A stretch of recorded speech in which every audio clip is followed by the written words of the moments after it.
প্রবাসে আসার ক্ষেত্রে আপনার যেটা সবচেয়ে বেশি যে প্রয়োজন তা হচ্ছে ভাষা দক্ষতা। যদি ভাষা দক্ষতা আপনার না থাকে তাহলে আপনার প্রবাসে আসার পর আপনি প্রবাসটাকে আপনার বোঝা মনে হবে। পাশাপাশি প্রবাসে আসার যে একটা আনন্দ, প্রবাসে টিকে থাকার যে একটা কৌশল, তা হচ্ছে ভাষা। যদি ভাষা দক্ষতা আপনার অর্জন করতে পারেন সেই ক্ষেত্রে আপনি প্রবাসটাকে খুব ভালোভাবে নিতে পারবেন। প্রথমত কথা হচ্ছে এটা। দ্বিতীয়ত কথা হচ্ছে আপনার একটা বিশেষ বিষয়ের উপর দক্ষতা অর্জন করা। বিশেষ বিষয়ের উপর দক্ষতা অর্জন যদি করতে পারেন সেক্ষেত্রে আপনার প্রবাসটা অবশ্যই সুন্দর হবে। আর আমরা এটা স্বাভাবিকভাবে আমরা জানি সবাই যে আপনি একটা জিনিস চিন্তা করেন যে একই রক্তে মাংসের মানুষ হওয়ার পরেও আমাদের একই রক্তে মাংসের মানুষ, একই ভূপৃষ্ঠের মানুষ, একই স্বাধীন দেশের মানুষ, তারপরেও আপনার বিভিন্ন বিভাগীয় অঞ্চলে বিভিন্ন ভাষাভাষীর মানুষ থেকে থাকে। চট্টগ্রামের ভাষায় একরকম থাকে, আপনার রাঙ্গামাটির ভাষায় একরকম থাকে, ময়মনসিংহের ভাষায় একরকম থাকে, বরিশালের ভাষায় একরকম থাকে। সেই ক্ষেত্রে আপনার সবচাইতে বড় বিষয় হচ্ছে যোগাযোগ দক্ষতা। যোগাযোগ করার ক্ষমতা না থাকে, আপনার কারোর সঙ্গে যোগাযোগ করতে না পারেন, সেক্ষেত্রে আপনি কিন্তু আপনার পরিবেশ যেটাই হোক টিকে থাকতে পারবেন না এবং টিকে থাকতে আপনার কঠিন হবে। এই জন্য মনে হয় আর কি যে ভাষা দক্ষতা অর্জন করাটা আপনার জন্য আবশ্যিক। আর ভাষা ক্ষেত্রে আপনার যে বিষয়গুলো লক্ষ্য রাখতে হবে তা হচ্ছে আপনার অবশ্যই ইংরেজি যে ভাষাটা দক্ষতা সবচাইতে বেশি গুরুত্বপূর্ণ। কারণ আপনি সারা বিশ্বের একই শব্দ, একই কথা, একই ভাব প্রকাশের মাধ্যম হচ্ছে ইংরেজি মাধ্যম। আর যদি আপনি হিন্দি ভাষা ব্যবহার করেন, উর্দু ভাষা ব্যবহার করেন, আরবি ভাষা ব্যবহার করেন, সেক্ষেত্রে আপনার জন্য যেমন ভালো হবে, কিঞ্চিত সামান্য একটু সমস্যাও থাকতে পারে। যেমন আপনার অনেক সময় দেখা যায় যে আঞ্চলিক কিছু ভাষা থাকে, হিন্দির কিছু আঞ্চলিক ভাষা আছে, আরবির কিছু আঞ্চলিক ভাষা আছে, সেইগুলো কিন্তু আপনার বই পুস্তকের ভাষায় আপনি শিখতে পারবেন না, বুঝতে পারবেন না এবং সেটা আপনি প্রয়োগ করতে পারবেন না। এই কারণেই ভাষা দক্ষতা অর্জন করাটা আপনার জন্য খুবই গুরুত্বপূর্ণ বিষয়। ভাষা দক্ষতা অর্জন যদি করতে পারেন, তাহলে হয়তো আপনি সহজে টিকে থাকতে পারবেন। টিকে থাকা আপনার দ্বারা সম্ভব, এটা একটা প্রথম ধারণা। দ্বিতীয় কথা হচ্ছে আপনি প্রবাসী আসার যে মাধ্যম, সেই মাধ্যমটা যদি আপনার বিশ্বাসযোগ্য না হয়, আপনার যদি বিশ্বস্ত না হয়, সেক্ষেত্রে কিন্তু আপনার অনেক ভোগান্তি পড়তে হবে। আর যারা প্রবাসে আসতে চান, আসার ইচ্ছা পোষণ করতেছেন, তারা কমপক্ষে 2 বছর আগে থেকে প্রস্তুতি নেওয়ার চেষ্টা করবেন। প্রস্তুতি বলতে বোঝাচ্ছি আমি এটাই যে আপনি করবেন, ওই ভাষা দক্ষতা অর্জন করবেন, একটা কর্মমুখী শিক্ষিত হওয়ার চেষ্টা করবেন, একটা কর্মর উপর, একটা কাজের উপর স্পেশালি আপনি আসার চেষ্টা করবেন। তাহলে কিন্তু আপনার প্রবাসটা আপনার জন্য সুখময় হবে এবং টিকে থাকতে পারবেন। আর প্রবাসে আসার পরে যে আপনার অনেকে মনে করে, অনেকে বলে এই পরিস্থিতি আমার এখন হয়নি, এই অভিজ্ঞতা আমার এখনও হয়নি। যে প্রবাসে আসার সময় অনেকে মনে করে এরকম যে এই হয়তো বহুত কষ্ট, অনেক কষ্ট, অনেকের সাথে যোগাযোগ হয় না, অনেকের সাথে কথা হয় না, অনেক মানুষের সাথে যোগাযোগ করা সম্ভব হয় না, মজা হয় না, খুব কষ্ট। আবার একটা সুখেরও কিন্তু কথা বলি আমি যে আপনি যদি চান আপনার প্রবাসে আসার পর আপনার বিভিন্ন মানুষের যোগাযোগ হবে, বিভিন্ন নতুন নতুন বিষয়ের সাথে অভিজ্ঞতা হবে, বিভিন্ন বিষয়ের সাথে যোগাযোগ হবে, আপনার আল্লাহর সৌন্দর্য দেখার একটা সুযোগ হবে, সারা বিশ্বের বিভিন্ন মানুষ সম্পর্কে ধারণা হবে, আপনার বিভিন্ন প্রাকৃতিক পরিবেশ, কৃত্রিম পরিবেশ, এগুলো দেখার একটা সৌভাগ্য হবে আপনার। আর যদি আপনি দেশের মায়া ত্যাগ করতে না পারেন, বাড়ির মায়া ত্যাগ করতে না পারেন, মানুষের মায়া ত্যাগ করতে না পারেন, ফ্রেন্ড সার্কেলের মায়া ত্যাগ করতে না পারেন, সেক্ষেত্রে কিন্তু আপনার এই পৃথিবীর একটা সৌন্দর্য হবে না। আমি যদি একটা বিষয় শেয়ার করি, যারা বিভিন্ন ভ্রমণ বিষয়ে ভিডিও করেন, বিভিন্ন ভ্রমণ রিলেটেড যারা এই ভিডিও করার সুযোগ হয়, সেই সব মানুষ কিন্তু আমার মনে হয় যে দুনিয়ার মধ্যে তারা সৌভাগ্যবান মানুষ, যারা ইতিমধ্যে 5টা 10টা দেশ ভ্রমণ করার সুযোগ পেয়েছে। এরকম বহু মানুষ আছে বাংলাদেশের, আমরা জানি যে 10টা 20টা 15টা দেশ তাদের ভ্রমণ একটা দেশ তাদের ভ্রমণ কমপ্লিট হয়েছে। সেই সব মানুষগুলো কিন্তু প্রায় সময় আপনার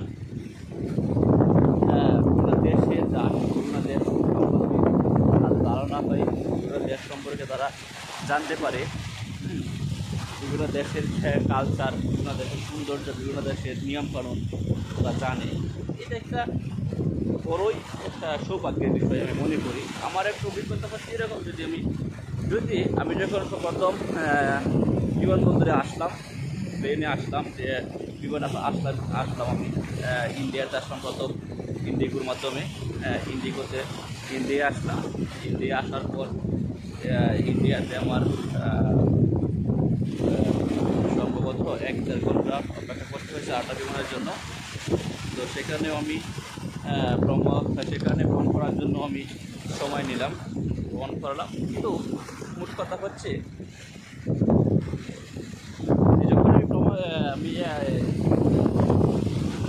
এয়ারপোর্টে প্রবেশ করলাম বা আমি যখন জার্নিটা করতেছি, যখন আমার মনে হচ্ছিল কি যদি আমার ভাগ্য ভালো থাকতো, যদি আমার সুযোগ থাকতো এরকম যে আমি আসলে প্রতি মাসেই প্রতি 1 বছরে একটা দেশ, 6 মাসে একটা দেশ ভ্রমণ করার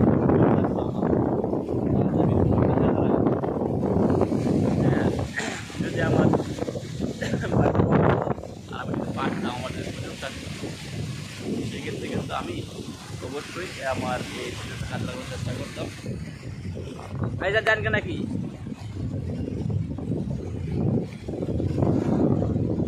সুযোগ থাকলে আমার যদি আমার 6 মাস পরে আমি ভ্রমণ করতে পারার সুযোগ পেত, আমার ভ্রমণ করতাম। যদি আমার 1 বছর পর একটা দেশ ভ্রমণ করার সুযোগ থাকতো, হয়তো আমি 1 বছর পর আমি একটা দেশ ভ্রমণ করতাম। কিন্তু সেই সুযোগ বা সেই সৌভাগ্য হয়তো আমার হয়নি, এই জন্যই হয়তো পারতেছি না। তবে যদি আল্লাহ পাক চান যে সুযোগ থাকে আমার, তখনও সুযোগ হয়, আমি চেষ্টা করবো আর কি যেন আমি যেন আমি করতে পারি। সেই স্বপ্নটা আমার রয়েছে, স্বপ্নটা আমার মধ্যে পালন করতেছি। আমি প্রতি 6 মাস পর 1 বছর পর আমি বিভিন্ন দেশ ভ্রমণ করার যে সুযোগ হয় আমার, আমি যে বিষয় দেখার একটা সুযোগ। আল্লাহ পাকের দুনিয়াতে জীবন হচ্ছে আপনার আল্লাহ পাকে দিয়ে আপনার করার নিয়ামত। সেটাকে যদি আপনি কাজে লাগাতে পারেন, আলহামদুলিল্লাহ, সেটা কাজে লাগাতে পারেন বলতে দুনিয়াবি কাজের জন্য আমি বলতেছি এরকম না, আবার আখের কাজের জন্য বলতেছি এরকম না। আপনি যেভাবে কাজে লাগাতে পারেন, যদি আপনি ঘরে বসে কাজে লাগাতে চান, ধন্যবাদ।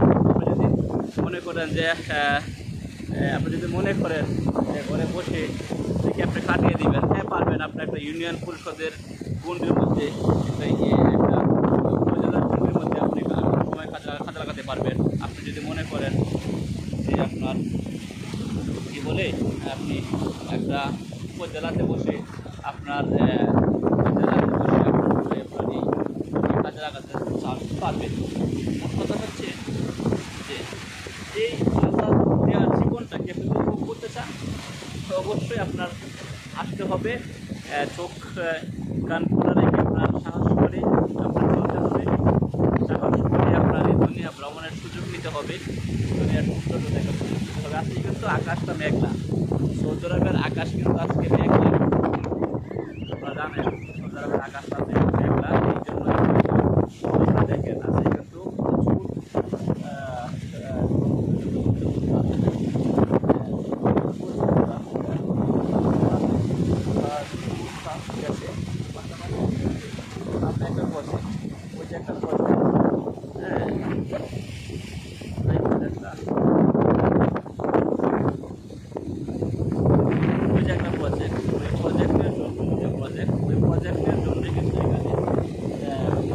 কিন্তু পানিটা মানে জোয়ার ভাটার যে অবস্থা বোঝা যাচ্ছে না।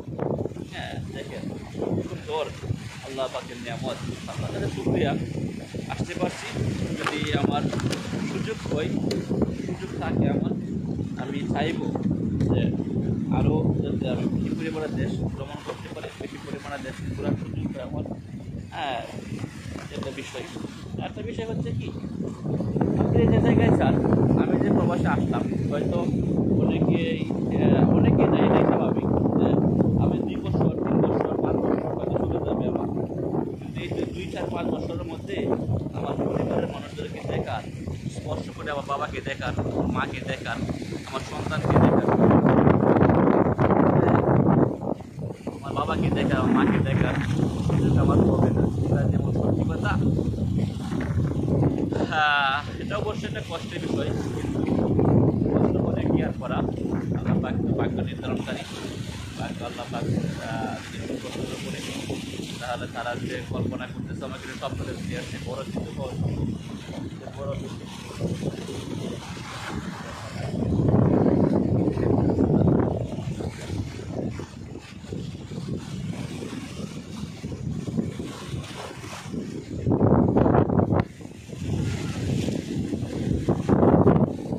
মেঘলা আকাশ তো এই জন্যই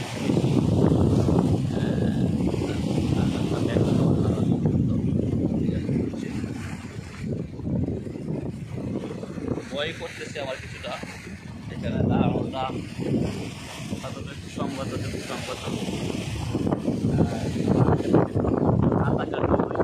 একটু বেশি ভয় পাচ্ছি।